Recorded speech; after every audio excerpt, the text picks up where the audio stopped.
हमारी मातृभूमि की इस मिट्टी को झुककर प्रणाम करता हूँ कि इन्होंने हमें ये संस्कार दिया। और यहाँ उपस्थित जितने भी हमारे अभिभावकगण हैं उनको मैं झुककर नमन करता हूँ कि आप लोगों के आशीर्वाद के बिना आज मैं जो कुछ भी हूँ वो नहीं रह पाता। इस समय मैं थोड़ा सा एक परिचय देना चाहूंगा कि मैं इस समय क्या कर रहा हूँ। खुशी की बात है, पिछले कुछ दिन पहले मैं भारत का, पूरे भारत देश का सबसे युवा यंगेस्ट रिसर्च डायरेक्टर के रूप में भारत सरकार के द्वारा नॉमिनेट हुआ हूं और हमने ये उपाधि पिछले कुछ महीने पहले धारण की है।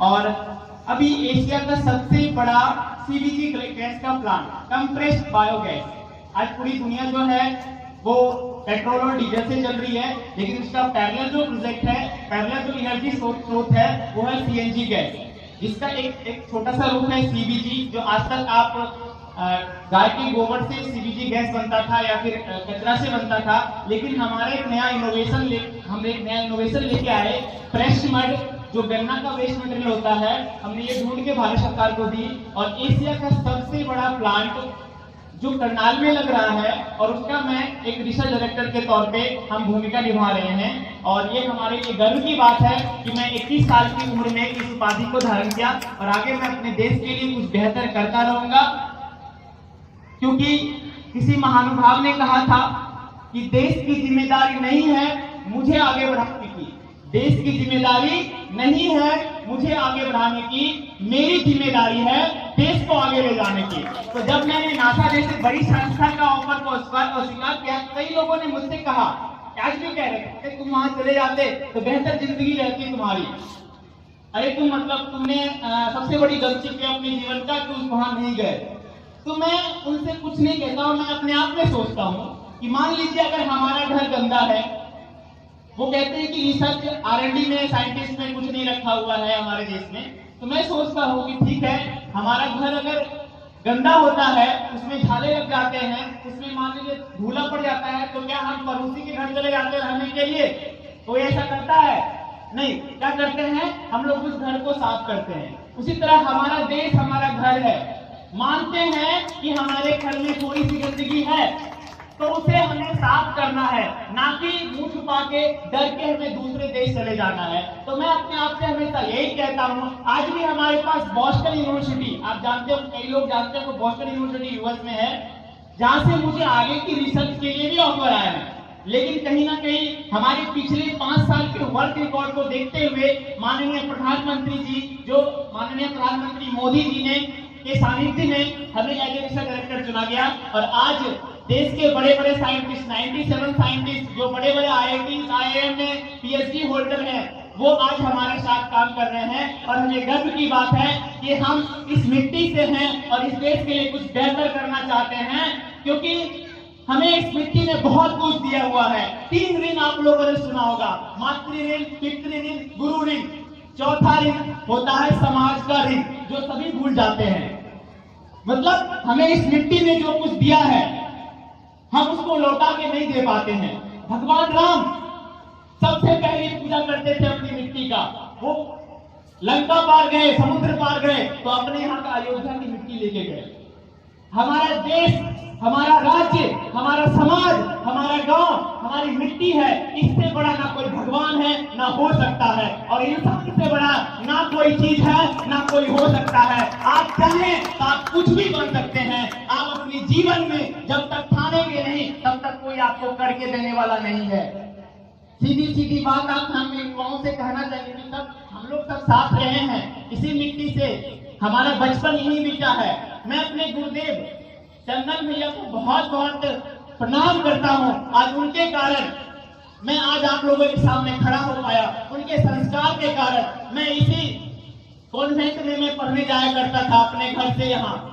तो हमें पता है अपने गुरु का सम्मान करना सबसे बड़ी बात होती है, जो आज के बच्चों में हमें कहीं ना कहीं कम होती दिख रही है। तो आपको सबसे पहले अपने अंदर सुधार करना होगा, तभी आप जीवन में कुछ बेहतर कर सकते हैं। मेरा लास्ट में समय की थोड़ी कमी है, वरना फिर हम बहुत सारी बात करते हैं। मैं संक्षिप्त में विवरण दे देता हूं। अभी हमने 10 इनोवेशन किए हैं, जिसमें 2 हमारे प्रोविजनल पेटेंट हैं, 4 फाइल है, इसमें हमने कई सारे आविष्कार किए हैं। इसमें हमारा जो मेन आविष्कार है गोपोनियम एलॉय, मैंने केले के थंब से बिजली बनाने से स्टार्ट किया था। उस समय वो छोटा सा आविष्कार था, लेकिन भारत सरकार ने हमें रिकॉग्नाइज करा, हम उनके पास पहुंचे, क्योंकि कोई रास्ता नहीं। अगर आपको कहा जाए ठीक है वैज्ञानिक बनना है, आप क्या करोगे? कोई रास्ता ही नहीं है। आप मतलब हर एक बच्चा के अंदर साइंस छुपा रहता है, बचपन में आपके अंदर वो साइंस छुपा रहता है, लेकिन किसी न किसी वजह से हम आगे बढ़ते जाते हैं और उस विज्ञान को भूलते जाते हैं जो आपके देश को आगे बढ़ाने में मदद करता है। आज कह रहे हैं बेरोजगारी है, बेरोजगारी का जो जड़ है हम उस तक नहीं पहुंच पा रहे हैं। हम पेड़ के जड़ को सींचने के बजाय हम पेड़ के फूल को सींच रहे हैं, पत्तों को सींच रहे हैं। जो हमारे यहाँ बेरोजगारी का जड़ है वो इनोवेशन। 3 तरह के देश पूरे दुनिया में है। एक है इनोवेटर, इसमें अमेरिका और जापान जैसे देश आते हैं जो नई नई खोज करते हैं। एक होते हैं जो प्रोड्यूसर, इसमें चाइना जैसे देश आते हैं जो उन खोजों का प्रोडक्ट बना के रखते हैं। तीसरा होता है कंज्यूमर, जो उस प्रोडक्ट को खरीदते हैं। कंज्यूमर, विश्व का सबसे बड़ा कंज्यूमर हमारा देश है। तो हमें सोचना पड़ेगा कि पहले भी हम गुलाम थे, आज भी हम गुलाम हैं। पहले हम ईस्ट इंडिया कंपनी के गुलाम थे, आज चाइनीज प्रोडक्ट के गुलाम हैं। जब तक हम अपनी प्रोडक्ट को नहीं डेवलप करेंगे तब तक ये गुलामी नहीं जा सकती है। हमारे अंदर की मानसिकता को बदलना होगा, हमारे अंदर की कैपेबिलिटी को बदलना होगा, हमारे अंदर की सोच को बदलना होगा। हमें पता है कि एक इंसान सब कुछ नहीं कर सकता है, लेकिन सारे इंसान मिलके बहुत कुछ कर सकते हैं। हमें एक दूसरे के टांग खींचने के बजाय हाथ को खींच के आगे ले जाना होगा। हम गुजरात गए थे पिछले साल, एक साइंस फेस्टिवल में हम चीफ गेस्ट के तौर पर आमंत्रित थे, गुजरात गए थे। वहां पे मैंने देखी उनकी मानसिकता देखी, हम दंग रह गए। उनका एक ही बात कहना था, अगर जीवन में आगे बढ़ना है तो अपने माथे पे बर्फ रखो और मुंह में मिठास रखो, जो वो चीजें हमारे अंदर नहीं रहती है। तुरंत हम गुस्से हो जाते हैं, तुरंत हम कड़वी बातें करने लगते हैं। जीवन में सच में अगर आगे बढ़ना है तो इन 2 चीजों को आपको अपने लाइफ में उतारना होगा। और संघर्ष जीवन का दूसरा नाम है। संघर्ष आप कर रहे हैं, आप समझिए आप जीवन में आगे बढ़ रहे हैं, क्योंकि जिसका जितना बड़ा संघर्ष होता है उसकी सफलता उतनी ही बड़ी होती है।